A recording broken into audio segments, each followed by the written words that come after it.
teman-teman semua, kenalin aku Nur Aisyah dan jujur ini video pertama aku, jadi aku agak gugup, tapi nggak apa-apa, aku akan tetap jalani karena ini adalah proses gitu ya untuk aku belajar percaya diri untuk ngomong di depan kamera. Nah, di video ini aku mau membahas mengenai etika Pancasila. Kenapa aku ingin bahas ini ya? Karena aku pengen sharing ke teman-teman semua mengenai Pancasila. Karena aku merasa bahwa kok rasanya Pancasila itu sudah mulai memudar gitu ya. Nah, kalau kita dengar-dengar gitu ya, kalau kita mendengar kata Pancasila, pasti kita mikirnya, oh Pancasila ya dia memiliki 5 sila gitu. Dan pasti hampir banyak orang yang hafal nilai Pancasila. Tapi masalahnya adalah apakah orang yang hafal Pancasila sudah menerapkan nilai-nilai Pancasila tersebut?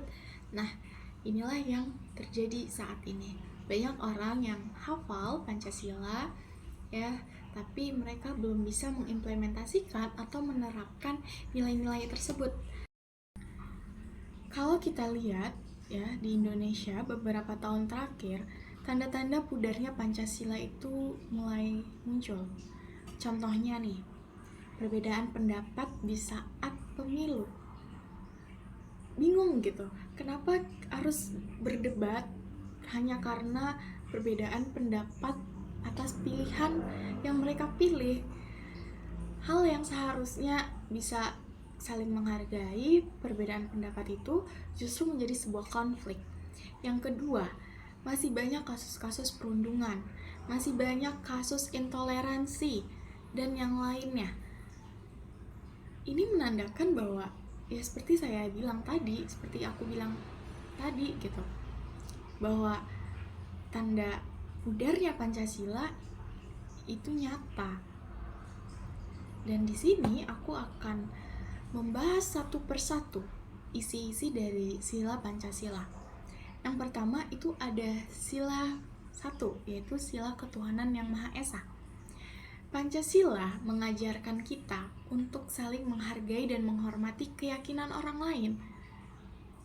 Gitu. Tapi masih banyak orang-orang di luar sana yang memaksa orang lain untuk berpindah agama.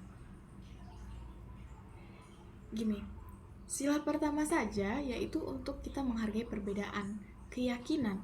Lantas mengapa kita harus memaksa orang lain untuk mereka ke agama kita gitu, memaksa mereka untuk pindah ke agama kita gitu.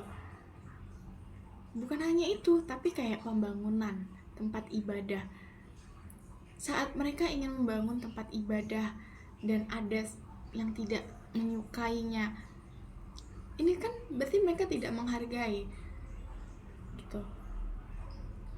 Nah, sila yang kedua yaitu kemanusiaan yang adil dan beradab. Sila ini mengajarkan kita ya untuk menghargai martabat orang lain, menghargai hak orang lain, gitu ya. Kita Indonesia ini beragam suku, kita beragam budaya.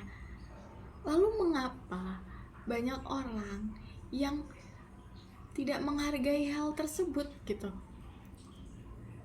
Pembulian itu sudah menjatuhkan martabat orang lain.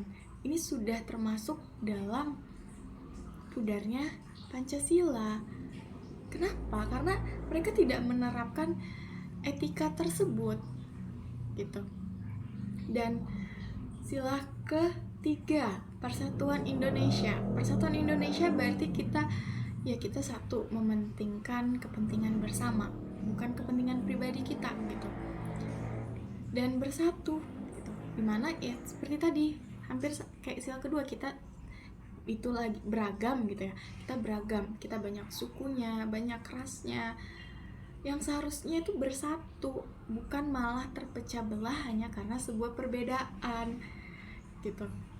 Sila keempat, kerakyatan yang dipimpin oleh hikmat kebijaksanaan dalam permusyawaratan perwakilan. Sila ini kan mengajarkan kita untuk kalau kita mengambil keputusan ya kita harus dengan musyawarah, dengan mufakat, dengan demokrasi gitu.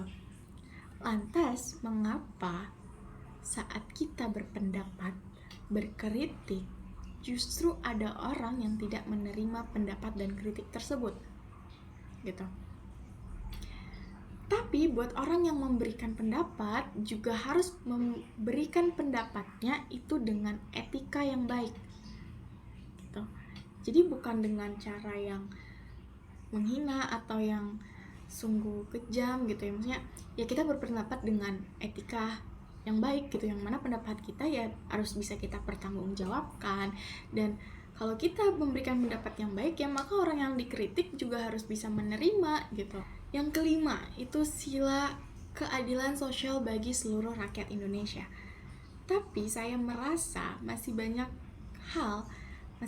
gitu ya, ketidakadilan hukum.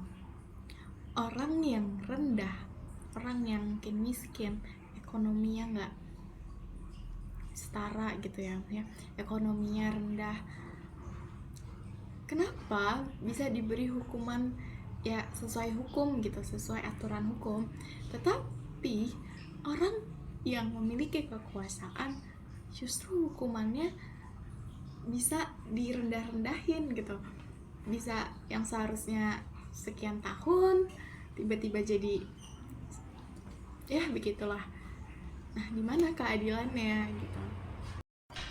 Melihat kondisi ini, pasti kita akan bertanya-tanya apakah Pancasila masih relevan? Menurut aku, Pancasila tetap masih relevan sampai kapanpun. Karena yang salah bukan Pancasila, melainkan diri kita sendiri yang sudah jauh dari nilai etika Pancasila dan sudah jauh sekali untuk menerapkannya.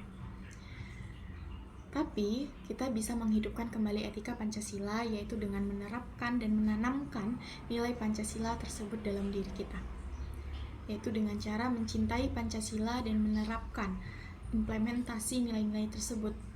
Ya seperti kita menghargai toleransi, kita menghargai perbedaan keyakinan, menghargai martabat orang lain, mau dia kulitnya hitam, mau dia kulit putih, mau dia ras ini, ras itu, kita tetap harus kita hargai. Jaga persatuan, dimana ya walaupun kita berbeda pendapat, ya kita tetap harus hargai itu agar tidak terpecah belah. Demokrasi, apapun itu pendapat orang, kita harus menerima kritikan tersebut. Jangan malah kita egois sendiri dan malah debat gitu kan. Yang kelima, yaitu kita bisa bersikap adil. Kalau hal-hal tersebut bisa kita jalankan dan kita terapkan dalam kehidupan sehari-hari, ya maka etika Pancasila akan bisa hidup kembali. Jadi pudarnya nilai-nilai Pancasila bukan secara tiba-tiba, melainkan karena kita pelan-pelan meninggalkan etika yang ada dalam nilai-nilai Pancasila tersebut. Sehingga ya Pancasila tetap relevan sampai kapanpun. Hanya saja kita harus lebih menanamkan rasa cinta kita pada Pancasila dan yang menerapkan nilai-nilai tersebut. Dan itu penjelasan aku.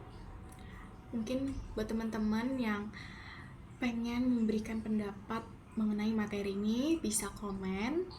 Dan terima kasih buat semuanya yang udah nonton. Aku ucapin assalamualaikum warahmatullahi wabarakatuh.